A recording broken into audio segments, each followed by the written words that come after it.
Oh, ayan ate, oh. May uwi sa Iloilo, kaso lang wala siyang pira. Binugbog siya sa asawa niya. Ay, ang anak po niya, yan, oh. Ayan, oh. Eh, wag mong tatawa, kabi, akala mo biro to. Magpakaawa ka ate, hingi ka ng tulong sa mga followers. Sige na Kahit ate. maliit mo. Kahit daw maliit lang po, kasi wala talaga, wala siyang kapira-pira talaga. Nandito siya sa terminal ng Alabang. Kailangan talaga niya makahingi ng tulong talaga kasi binubugbog siya eh. Upo kabi. Saka kabigyan Binubugbog siya sa asawa niya. Sana matulungan niyo po ito. Ilang gabi na ka ate dito? Kagabi lang. Ano pangalan mo nga ate? Roda. Ruda Bermudo. Belmodo.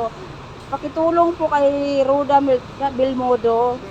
Sana matulungan niyo. Maliit lang po na halaga po kasi binubugbog siya sa asawa niya. Wala siyang pamilya dito.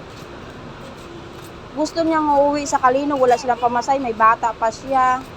Kaya sana matulungan niyo. Mapansin niyo po itong video na ito. Sana matulungan niyo po. Salamat po.